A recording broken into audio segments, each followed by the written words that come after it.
Welcome into Jags A.M. this morning. Kainani Stevens here with you. Brian Sexton, John Oehser as well. And it's Victory Week. It's Victory Tuesday, so we're stretching it out through the week this week after a improbable, very bizarre, kind of weird win over the Cardinals on Sunday in Arizona. Let's get into our big things today. Brought to you by GEHA, Government Employees Health Association benefits for federal employees and retirees. Big thing number one is sorry, not sorry. Liam Cohen, after the game, said he's not going to apologize for how his team wins. We're not going to apologize for winning around here, you know. I mean, that's just not anything we're going to do, being 3-0 on the West Coast. You know, it was one of those games that you felt like, all right, we had explosive runs, then we had 2-yard runs, you know, and then we had big passes, and then we had picks. It was just one of those games that you felt like when every time you kind of get momentum going opposite maybe the first drive, you know, whether it was getting off schedule, they were doing some things in the third downs that was giving us some problems early on from a protection scheme standpoint that we needed to clean up. We did clean that up. So, yeah, I mean, you always feel multiple emotions after a game, but winning is what matters. Brian, it's my new favorite line. Not going to apologize for winning around here. Nope. It was ugly. It probably gave a lot of people a spike in blood pressure, but they got it done at the end of the day. Listen, I got to believe that most people who are watching us, who are reading the website, who are following the Jaguars, do not care as long as the team wins. Now, they don't want the quarterback to have a bad day and throw 3 interceptions, but listen, you went from a game that was over in the third quarter against the Chargers to one that went to overtime. It was thrilling. My heart was beating out of my chest at the end of the game. I enjoyed it immensely. Does that mean that I want every game to be like that? No, but John, it's a one-score league, and that's what the NFL is built. And so you better just get used to it. But I do love the idea that Liam Cohen told his team, forget even worrying about the style points thing, man, move on. I'm going to wait until they can't apologize. What are you talking about? I mean, this team was 4-13 last year. Nobody expected 7-4. I didn't expect 7-4. I thought this was an 8-9 win team. Struggle to get there. Are the Eagles apologizing for losing a 21-point lead? I mean, and I'm not, down on the Eagles. The Bills are 6-5. I thought they were going to the Super Bowl. There's a couple of teams that blow people out in this league right now: the Rams and the Seahawks. Beyond that, show me the list. I mean, the Jaguars are 7-4. You win. They're figuring out a way to win close games. This is a good team, and these games happen. The Broncos are on the top of my power poll. They beat the Raiders 10-7 on a Thursday night 2 weeks ago, one of the ugliest games you'll ever see. I'm not apologizing to anybody around here. No, I never do, but especially now. No apologies. None of them. All right. Big thing number 2 is growing pains. We talk a little bit about this. It is a transition year in the end of the day, and they're trying to figure things out with new coaching and with new players. But Trevor Lawrence had a tough day. 3 interceptions, 4 turnovers in the game, but he talked about not playing scared. Well, I got to be smart with the ball. Obviously, we had 4 turnovers, and they were all on me. So I own that, and I gotta do my job and take care of the ball and not put our defense in tough spots. Totally get that, and but I'm never gonna play scared. I'm gonna continue to let it rip, and I think that's why we have a chance at the end of the day is because you keep playing. So never gonna apologize for that, but I will say cannot turn the ball over 4 times. So I own that, and I gotta clean that up. But I'll watch it and see what it was. Look, sorry, guy. No, John, go ahead, because there's a lot here. When you let it rip, especially when you're first starting to let it rip, sometimes you're going to have a couple of picks. But look, one of them was tipped. The Calais Campbell pass was tipped. The interception in the end zone. The fumble, I get it, but you're also waiting for a guy to clear. I don't know that this was a tragic game for Trevor Lawrence. Statistics, because it added up to the rest of the season. But I credit Liam Cohen for this, Brian. After the game, I guess it was on Monday, he said, hey, I never lost confidence in it. He told him a couple weeks ago to let it rip. If he had come to the sideline and say, man, what are you doing? I'm sure Trevor said, hey, you told me to let it rip. So they're on the same page is my point. And look, Trevor Lawrence had 3 touchdown drives and played really well in crunch time. Maybe that's what he is. Call it the Trevor Lawrence experience. And listen, I, for one, came out of the game encouraged by the way that he responded after the 3rd interception in the 3rd quarter, in the second half, right? And he comes down, and he's 4 of 4 for 59 yards. He ripped a couple of beautiful passes and threw that touchdown pass. If you haven't seen the end zone angle of that, you need to go watch it. He put the ball where only Parker Washington can go get it, and he did. And I loved his answer there, Kai. I mean, listen, I'd like to see him really attack the camera with that answer, to give you that really powerful personality. That's not him. But the words that he spoke were very important there at the end, and it's something that I have been looking for from him. I was encouraged. Forget the numbers. The numbers are what the numbers are.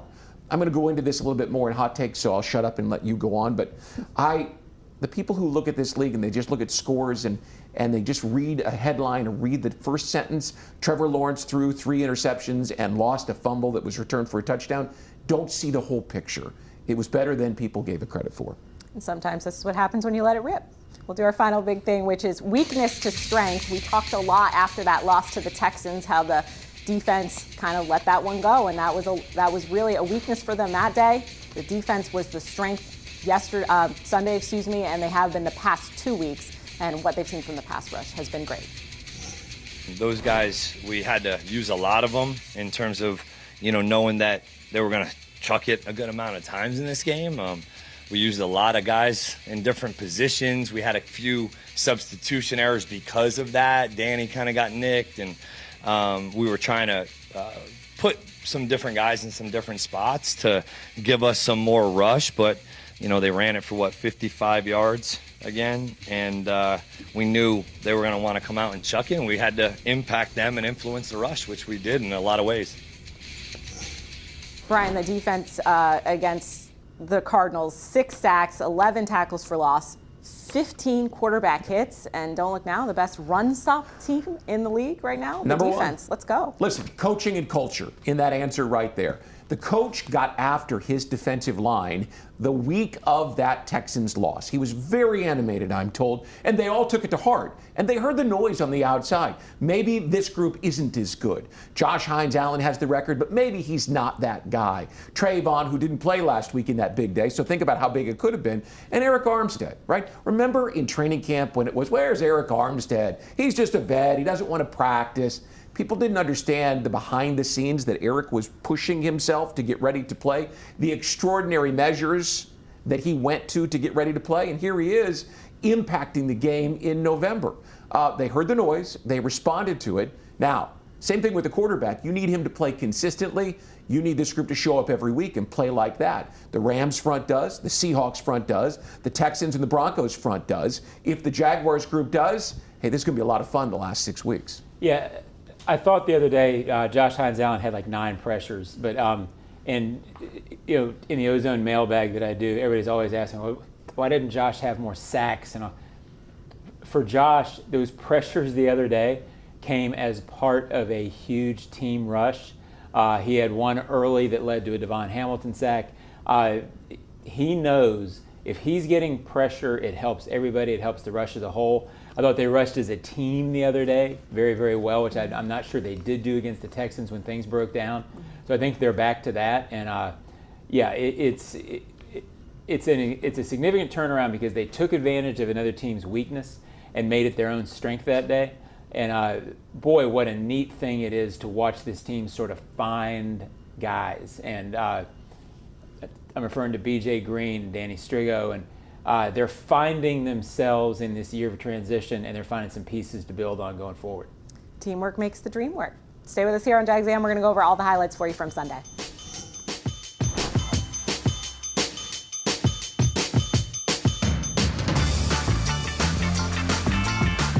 Frank Frangie here. When you want barbecue in Jacksonville, you want Bono's Pit Barbecue. You can find Bono's locations all around town and on game day at Everbank Stadium because Bono's is the official barbecue of the Jacksonville Jaguars. Over 70 years of authentic Southern Pit Barbecue. We are the local barbecue joint in BBQval for generations of people in Jacksonville. Go to bonosbarbq.com to learn more or call 904-880-8310 today. And remember, if you don't see a pit, it ain't legit. Come on, hurry up! The stadium bathroom line. It's like TSA and the DMV merged in the waters of rush hour traffic, and you're in it. No closer to the bathroom than you were 5 minutes ago. Just closer to, well, going to the bathroom. You know what actually takes a minute? Pre-ordering an Uber so no one drives impaired after the game. Take a minute, make a plan. Never drive impaired. Go to takeaminutenow.com. From Diageo, Mad, Uber, and the NFL. Please drink responsibly. Huddle up, My Gate Rewards members. Football is back. Celebrate with the Duval Meal Deal at Gate. Right now, grab a personal pizza and any 20-ounce Coca-Cola soft drink for just $4.99. No matter what combo you choose, this meal's the perfect play. Happening now through January 5th, 2026. See store for details. A deal that's a victory for every fan. Gates got you. Hey, I'm Logan Cook, punter for the Jacksonville Jaguars. Driving distracted or stolen is dangerous for you, and it's dangerous for everyone on the road around you. Ride with Do Not Disturb. That call, text, or social media message can wait. Choose your music before you turn on the ignition. Anytime your eyes are not on the road ahead, you're distracted, so pay attention. But remember, drive high equals DUI. Plan ahead, have a designated driver, keep a clear head to see clear ahead, and let's get everyone home safely. Jacksonville's own Dreamfinders Homes, the official home builder of the Jaguars, just scored big, winning 2025 National Builder of the Year. And right now, Dreamfinders is running its best game plan yet, offering winning interest rate incentives and move-in ready homes available today. With 20-plus communities right here in Jacksonville and over 40 across Florida, from Jacksonville to Orlando to Tampa, Dreamfinders Homes is everywhere you want to be. Visit dreamfindershomes.com and move into your dream home today. A bold change. A historic development is underway for the Bold City, and the Jacksonville Jaguars and team partners are a part of it. Introducing First and Forward, a development partner program highlighting the significant contributions made toward the transformative efforts to the city of Jacksonville. Thank you, Belter, Brooks Building Solutions, Jackson Electric Supply, Office Images, Sims Crane, Start Tech, and People's Gas. Championing progress on the field and in the community. The First and Forward program. The First Coast Forward Together. To learn more, visit jaguars.com/forward together. You know, I think just the belief we have in our team, in the locker room. And like I said, I think we've grown from some of the tough losses, too, over the season. You know, we've had some tough losses, too. You know, like you said, we've won a lot of the close ones, but we've also had some close losses. So I think you learn from it, and you learn that in the NFL every week, it's a week-to-week league. You got a week-to-week league, and you got to play well, and then all these games are going to be close. So you just got to find a way to finish. So it doesn't matter what happened the first 3 quarters of the game. You just got to find a way to win it in the fourth. And I think we're learning that, and we're doing a good job of that, and we just got to keep doing it. Look, it was entertaining, and they won. I think I looked over at John at a certain point, and when we went to overtime, I was like, this is just stupid. So silly. And they won, so I can laugh about it now. But the point is, this time last year, we would have begged for games like this. And I'm very thankful for them. It's interesting that people are banging on the Jaguars about this. But, you know, the Colts lost in overtime. They blew an 11-point fourth quarter lead. And I look at the power rankings just for entertainment value. But most people have them still among the top 6 or 7 teams in the league instead of dropping them, plummeting them. Oh, my gosh, we're worried about the Colts. And are they who we think we are? Well, I mean, they blew it. And Kansas City is not Kansas City. And yet, you know, nobody is pointing to them and going, well, they're not as good as we think they are, right? This is what the NFL is. It is. I mean, it's like I said in my little, rant at the top of the show. The Rams are really good. They're excellent. The Seahawks are really good. And I think the Broncos are pretty good. Everybody else. After that, I mean... I think there's 4 or 5 teams. I think you can throw the Eagles in that group. Yeah, the Eagles lost 21-point lead the other day. Well, listen, they're imperfect too. No, right? And my point is, I think the Eagles might win the Super Bowl. Yeah. That's a great franchise, knows how to do it.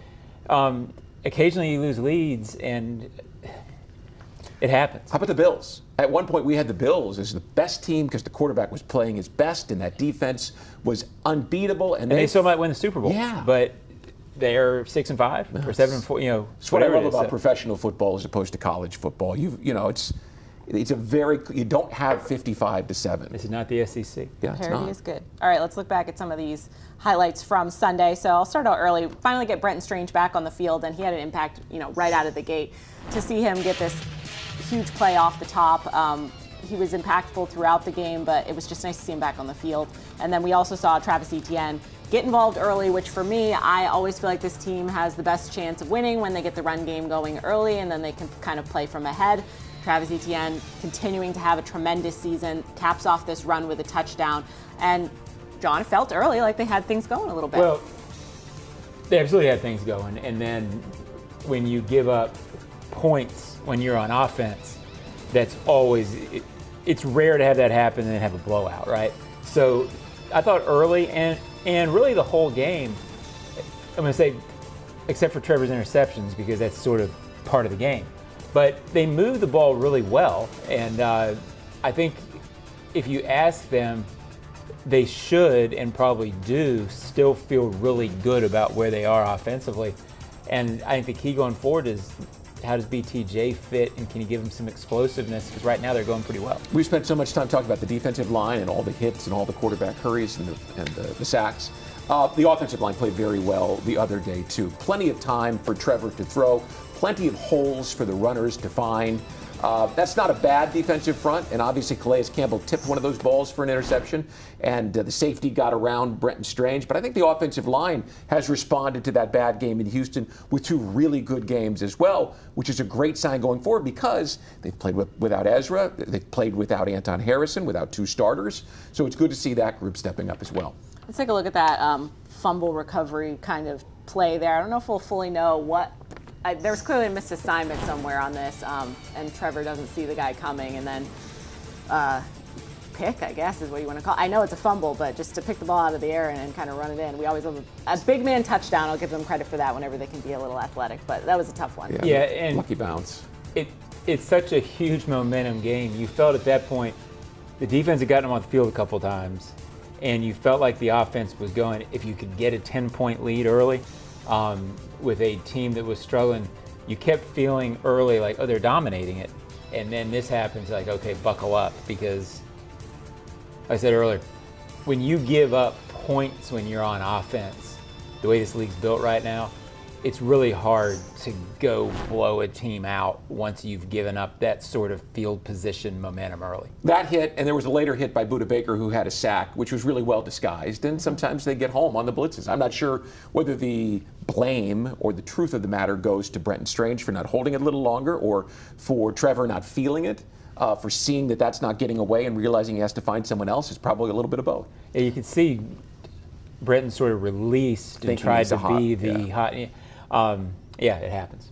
Let's take a look at one of Parker's returns on the day. I mean, we know what he can do in special teams and how it sets things up, but he kind of switches the field a little bit here, goes all the way back across, finds some space, and then it set up a really nice drive with Jacoby Myers getting involved. I mean, we know how clearly Trevor trusts Jacoby Myers already at this point, and we know what Parker can do on special teams, but this is, to me, how they set themselves up for success, getting a short field for Trevor, and then when he does throw it, finding the targets that he trusts the most when he needs to. Can you imagine where they'd be without Parker Washington?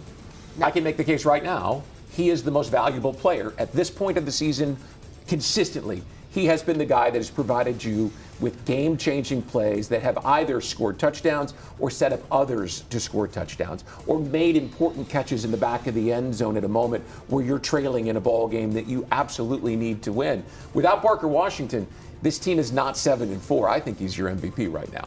Yeah, he's become a remarkably good player who makes plays consistently. I tweeted when on the return, I said, just put him in the Pro Bowl as a return. He's not going to be a Pro Bowler as a receiver.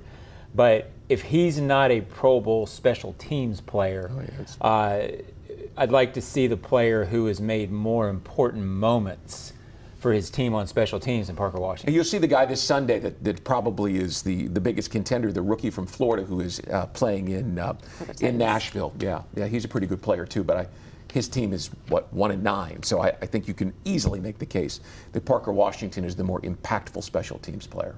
All right, let's take a look. We're not going to look at all of them, but how about Trevor's third interception, because that's the one that led to the Cardinals getting points off of it. And, I mean, John, it's just part of the letting it rip at this point? Well, it was a really big-time play. Sometimes, I covered Peyton Manning for 10 years. He threw some interceptions, and he threw some bad ones at times. So sometimes it happens. That was a big-time play by a big-time player. I thought the earlier interception when the linebacker got, I think it was a linebacker in the third quarter, was probably a worse pass than that. I think it's going to happen some, and I'll go back to the top, Brian. I think it's significant that Trevor used the phrase after the game, let it rip, that Liam so strongly and I think heartfeltly on Monday said, hey, I never gave up confidence in what the passing game was doing. It's a little bit of a signal for, hey, this is what it's going to be, guys. Yeah. And I've gotten some comparisons in the last couple of days. Is he becoming Brett Favre in his prime? Which, again, gunslinger, picks, and I don't know if that's exactly right, but I'm not sure it's exactly wrong. Well, I got a name for you, and I'll share it with you John, in hot takes. Yeah, no, I know. Oh, okay. I know. Another quarterback to make a comparison in terms of slinging the ball around. Listen, he let it rip. Budda Baker is a Pro Bowl, probably an all-pro caliber safety. He made a great play, but here's the more important thing, and I'm sure we're going to see the highlights. He let it rip the rest of the game, and on the next drive, he was 4 of 4 for 60 yards, right? Or for 59 of the 60 yards. And then in overtime, he let it rip to Parker Washington on the first play of overtime for 25 yards. It's the way it goes in the National Football League. He's going to make some bad throws. I think you made the point. The one to the linebacker was the one that you point to and say, well, that one absolutely, you can't make that one. Budda Baker made a great play on the ball. Yeah. And credit the defense for also when they did have the turnovers, other than that third interception. Exactly. That's great to see. We love complimentary football around here. Let's take a look at that Parker Washington touchdown, because that was one of the throws from Trevor Lawrence that you do want to see, and when you needed it at that point in the fourth quarter. Just shaped it. I mean, it's just the end zone view of this. I saw it on X. A guy took it from his camera, and it's just, the ball just, it's like a curveball, you know, coming from a pitcher. And the relationship that Parker Washington, 6th round pick, has formed with the starting quarterback out of necessity, because you haven't had BTJ all season long, and you missed De'Ami Brown at some point in time. He has become the quarterback's go-to guy. Well, big time trust there, knowing he's going to go make a play. That's only going to get better. I talked about Parker earlier, so I'll sort of veer from this a second. Jakobi Meyers and Parker Washington, I think, are giving him 2 reliable receivers. A lot of credit to Jakobi on that highlight that we missed, coming back for the ball on that red zone catch and then having a big-time catch in the end zone. Parker Washington and Jakobi Meyers, this team has created a wide receiver core that nobody thought would be the wide receiver core in August. On the fly, and I think it's really impressive. They remind you of Marvin Harrison and Zay Jones and Christian Kirk, who were the 3 guys in 2022 when he erupted, when Trevor broke out. They were always where they were supposed to be, and he could, almost without looking, turn and throw the ball to a spot and know they were going to get it. And now, guys, he's got 3 now. Brenton Strange also. He's also got Travis Etienne in the passing game. To be an efficient, big-time offense, you need 4 guys who can beat double teams. BTJ. Well, we'll see if Brian Thomas Jr. fits into that when he comes back. But they're starting to get a receiver core you can trust, and that's really important. All right, let's do this. Jags failed 4th down. I'm sure Pete had a lot to say about it on happy hour last night, because they chose not to kick the field goal. They went for it, which I was fine with. I know everyone wants to know my opinion. I was fine with it. Maybe the play, could we run it? Is that a possibility? Yeah, I mean, the best plays in the NFL are the ones that work. So, yeah, you could have run it. I don't know if they're a smash-mouth running team yet. Look, I said it with Doug when he was here, honestly. These guys are going to go for it on 4th and 1. The philosophy is we have it in our hands to end the game, as opposed to giving it to the other team when your defense is tired. Analytics show that's what you do now. Well, think about it. Yeah. Old school guy, kick the field goal. Well, but it's not an old school league anymore. I'm a little new school on this one, too, because when you consider that you're kicking off, right, and they're probably going to get it between the 30 and the 35 unless something catastrophic happens, and they return it even more than that. I think it makes sense if you've got them in that spot on the field, get the first down and end the game and keep them deep. Yes, the play didn't work, but they were looking at Brenton Strange, and the Cardinals covered it. There's also an element of this, and Liam touched on it, and I think it's important to remember, they're just getting this thing going. Yeah. I think this regime's going to be here for 250 games. I think Liam's going to be that kind of a coach. Yep. Right now, they're trying to establish, this is what we do here. We go to end the game in this situation. And I think he mentioned that after the game of this is the kind of team we're going to be. Well, he's been consistent. He did that in week 2 in Cincinnati. It didn't work out, but the play they called was right? And Brian Thomas Jr. just simply dropped the ball that day. Who can forget that game? I'm with you. I think this is the Jaguars' Mike Tomlin. This is the Jaguars' John Harbaugh. They've got their coach. They've got their regime. And 7-4 is phenomenal in year 1. The most important element of this year was about building it the right way, putting a foundation and a culture in place. It's in place. They're I know we're doing running the things long, they want to but do. There's a philosophy there of if we have 4th and 1 in this situation 10 times over the course of the season, doing it this way is going to get us more wins than doing it the other way. So and I think they believe if you go for it on 4th and 1 in that situation, try to end the game, you're going to succeed more often than not. And I will say, I feel like the offense on the other team plays differently when they're going for potentially either a game-tying field goal or a touchdown because they go about it differently as well. Let's do the final play of the game because I want to give some credit to the secondary. I know we are going long, but I've been ragging on them a little bit. How about Christian Braswell? I mean, coming in, played a good chunk of this game. They really didn't play much of Greg Newsome. They had Braswell out there and makes a play at the end. Well, and listen, he gave up the big play that set up the game-tying field goal. So for him then to come back and be in a position to make the play, good on him, to learn from the mistake and to be in the right spot instead of biting on the double move. Yeah, you hold your breath on this kind of play because it could have been called DPI. Shouldn't have been called DPI in my opinion. But any time in this league now where a defender makes a play on the ball with the receiver around, you hold your breath. I thought it was the right call because I didn't really believe that the Cardinals should have benefited from sort of a Hail Mary there. It probably could have gone either way. Great play by Braswell, and credit to Dewey too for getting over. And it was that's the way that pass should be called. Too often in the league you get a flag. All right, stay with us. We'll give you our hot takes when we come back after the break.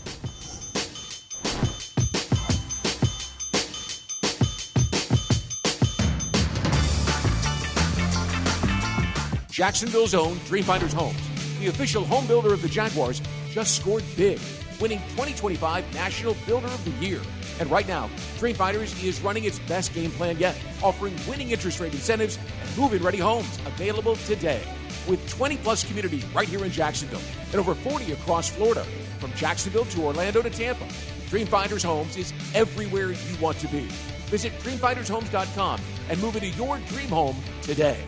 The moment you drop off donations at a North Florida Goodwill, your things start new lives. A donated jersey helps someone suit up for success through education and training. A pair of old cleats helps a job seeker step confidently into new career opportunities. Every donation fuels Goodwill's mission to provide education, training, and career opportunities, removing barriers to employment and building brighter futures across our community. To find your nearest donation center and learn more, visit goodwillnorthfl.org. Goodwill, where your things start new lives.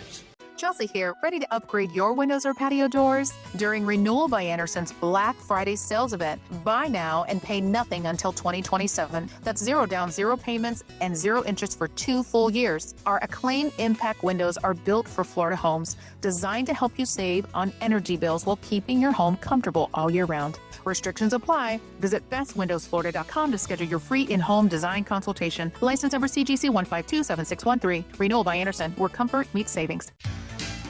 Are you ready for a taste bud touchdown? Well, Jags fans, if you're at the bank and craving a snack that's shell-shockingly good, look no further than Luray Peanut Company's boiled peanuts. Picture this, you in the stands, cheering on your Jaguars, and in one hand, a bag of piping hot boiled peanuts. With original or Cajun to choose from, they're so delicious, you'll wonder where they've been all your life. So grab them while they're hot and get back to the game. And as always, Duval! Luray boiled peanuts, where every nut is a winner. At GEHA, we stand behind our members because we were founded by members. So with 0 shareholders to mind, we keep our members in mind by offering a health plan for every stage of life, plus hearing and fitness discounts. At GEHA, one thing is clear. Your health isn't our business. It's our purpose. That's why we've been trusted by millions of federal employees and retirees across the country since 1937. Visit GEHA.com to find your federal health plan. Hey sports fans, CSX is delivering big wins. Every day, CSX is on the move, delivering the freight that keeps America on track. From raw materials to finished goods, we connect businesses and communities across the nation with safe, reliable rail transportation. Just like your favorite team, CSX is built on teamwork, precision, and a commitment to excellence. From moving freight efficiently to supporting local economies, CSX is always pulling for progress. CSX, we're pulling for America. Jags A.M. Hot Takes brought to you today by Firehouse Subs.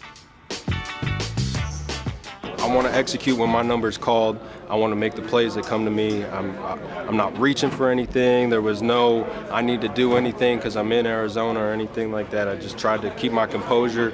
Heath did a great job of trying to help keep me calm before the game and everything. He's like, I've been there. I amped out. It's not the way to go, bro. Let me just keep you calm and collected, and I appreciate him for that. Going to do our hot taste. That was Heath Farwell keeping him in check. Gardeck had a day, but He was Brian, fun to watch. He was fun. Brian, tell us what your hot take is today. Trevor will be just fine. Now, a couple of reasons why I say that. A, I was encouraged by the 6-play, 60-yard drive and how he responded after he threw that third interception that Budda Baker made the play on the ball. And John, how many times have we seen this Jaguars team bumping along the bottom and you just figure, well, here's going to be a 3 and out because, they are not playing well. And I was looking at Trevor in particular and the way he was reacting on the sideline, and I told you, I like guys who bring energy, who play with a little bit of anger, and that's just not him. But you could just see the way he was nodding his head and looking and talking to people that he was up for the challenge. And he was. So I come out of this thinking, all right, he didn't play his best game, though he did throw 3 touchdowns. And a couple of those throws were sensational. The one to Parker, we didn't show it, but the one that Jacoby Myers caught in the end zone. So you got this inconsistency, this up and down. It's the first year that he's here in this program working with him. He's going to be fine. Now, fine might be all he ever is. That's going to be up to him. That's going to be up to the way that he improves. But I think, I'll give you the name. In his 5th season, Matthew Stafford threw 19 interceptions. His 5th year with the Detroit Lions. Number 1 overall pick in 2009. He had some winning seasons with the Lions, but he never took them to the promised land, despite the fact that he had Calvin Johnson as his receiver, right? He had some Hall of Famers. Well, look at him now in his 15th season. He's an MVP candidate, and he's playing ridiculous. 30 touchdowns and 2 interceptions. I am not saying that that is the trajectory that Trevor will be on. I'm just saying that sometimes it takes a little bit longer, and I feel good after watching him respond, and in overtime, I think he's going to be just fine. I personally think that, and I am not worried about him. Do I want to see better play? Absolutely. Do I think we're going to see more 3-interception games? Well, hopefully not this year, but in the future? Yeah, probably. I think he'll be fine. Look, I get the joke this week is the Trevor Lawrence experience, and I get killed all the time. Are you defending Trevor? You're defending Trevor. Yeah. I am, by the way, in case you're wondering. Since 2022, was that Doug's first year? Yep. Yep. 22. I believe last season is a lost season. I never thought that Trevor really got anything going. The team didn't get anything going. Beyond that, when Trevor's been healthy for a functioning team, which was a functional team in 22, 23, and this year, they're like 21-8 with him when he's been healthy. At the end of 23, it was a disaster because of the health. And I'm not saying you can take out the other stuff. My point is, as soon as you criticize and figure out, history shows that you can win with them. Yeah. And they're winning with them right now, no matter what else is going on. So that's where, again, I don't know what the end game is going to be, but you have to bring that into the conversation if you're going to talk about Trevor Lawrence. And the guy in Seattle, Sam Darnold, is also considered an MVP candidate this year. He's on his 5th team in his 8th season, and he was the 4th overall pick of that 2018 draft. These guys evolve over time. Yeah. So this is sort of into mine. We're way out of time. Stop worrying. It could apply to Trevor. It could apply to the whole team. Stop worrying about what they're not for right now. I mean, there's plenty that they're going to have to do in the offseason. I think there's still pieces they got to put in place. It's not a mature roster. But in the context of this, you're 7-4. You're winning games. It's fun. I'm having fun. You guys having fun? I'm having fun. So, after wins, I'm getting these emails. Well, they stink at this. They stink at this. They stink at this. this is the NFL. They're 7-4. Stop worrying about what they're not. Enjoy what they are for now, and then they'll work to get some stuff fixed in the offseason. I think they have flaws. They have flaws that are probably going to be the reason they're not holding a trophy at the end. But they also have a lot of strengths that are making this fun, and you can see them week by week finding stuff that's going to work going forward. They're 7-4. Yeah. I think that says it all. Winning is fun. Yep. Winning is always fun. For me, a little bit of an identity thing. I think we came in with high expectations for the past game. It's time to fully accept this is a run-first team. When they win football games, it's when their run game gets established. If you were going to pick out a strength for this team right now, it would be the run game. The offensive line has been blocking well, and Travis Etienne is having an amazing season, and Tootin is developing as his rookie season goes along.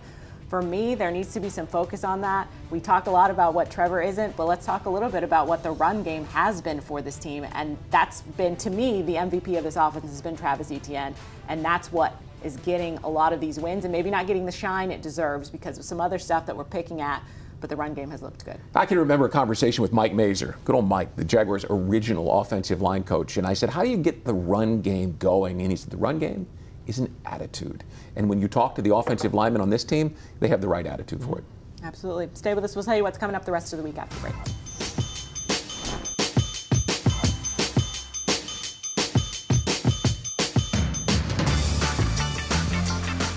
Jacksonville's own Dreamfinders Homes, the official home builder of the Jaguars, just scored big, winning 2025 National Builder of the Year. And right now, Dreamfinders is running its best game plan yet, offering winning interest rate incentives and move-in ready homes available today. With 20-plus communities right here in Jacksonville and over 40 across Florida, from Jacksonville to Orlando to Tampa, Dreamfinders Homes is everywhere you want to be. Visit dreamfindershomes.com and move into your dream home today. What's the best part about lawn care during the winter? You can give it a rest. Lawns only need watering up to once a week. Really, that's it. Using less water means you're saving time and money that you can put towards something else. Before you run your sprinklers, remember, give it a rest and only water up to once a week. For more information, visit waterlessflorida.com. It's game time, Jaguars fans. This season, feed your fandom with the Jaguars sub from Publix, the official supermarket of your Jacksonville Jaguars. Wow. Sink your teeth into crispy chicken tenders, boar's head bacon, melted cheddar, sweet coleslaw, and smoky barbecue mayo, all stacked on a fresh white roll. Taste the hype only at Jacksonville Publix locations. Publix, where shopping is a pleasure. The kick is up. It's good! Field goals for Firehouse Subs are back. That means when the Jags score from deep, you do too. Anytime the Jags score a field goal that's 40 yards or more, you can get a free medium sub with the purchase of any other medium sub online or in the app for 4 days following the game. So cheer on the Jags, watch for the big kicks, and get your buy one, get one free medium sub at participating Firehouse Subs throughout Jacksonville when you use the app. The hottest subs in Duval. See firehousesubs.com for offer terms. New job, new city, new you. Find your fresh start at Point Grand Apartments in Jacksonville and Brunswick. Step into a brand new 2-bedroom apartment with open layouts, sleek finishes, and space to make it your own. Enjoy resort-style pools with cabanas, 24-hour fitness centers, and pet-friendly perks that make every day easier. Live close to work, the coast, and everything you love without the stress. With 8 great locations and endless possibilities, your fresh start begins at pointgrand.com. That's pointgrand.com. Start fresh today. Hey, fellow Floridians, it's Ben. And Brianna Smith. We are foodies who love sharing recipes online. And trying new cooking techniques on our new natural gas stove. He loves his precise temperature control on the heat. Yeah, I also love saving money and using less energy. Oh, watch that flame. So, who loves to be in control? Now earn up to a $300 cashback rebate for installing a new energy-efficient natural gas range or stovetop. To learn more, go to peoplesgas.com/rebates. Jags fans, if you want customized Jaguars furniture for your home, check out zipchair.com to browse all the customizable options. ZipChair is furniture for fans. Guys, real quick, we're not apologizing for wins around here. Guys, how'd that be? That's about resilience. That's about staying the course and staying together and making plays when we need it most. How about our quarterback and Parker Washington at the end of that? Hey, how about our defense with a youth? Guys, what about, hey, the guy just keeps coming up. Had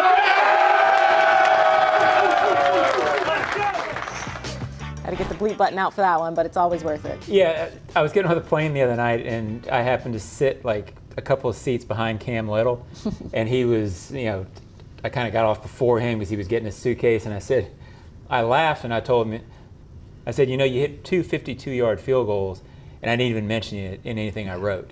That's how, it's and he laughed, and he said, welcome to the, current state of kicking in the NFL, and I said, I'd probably wrote about it. Yeah, listen.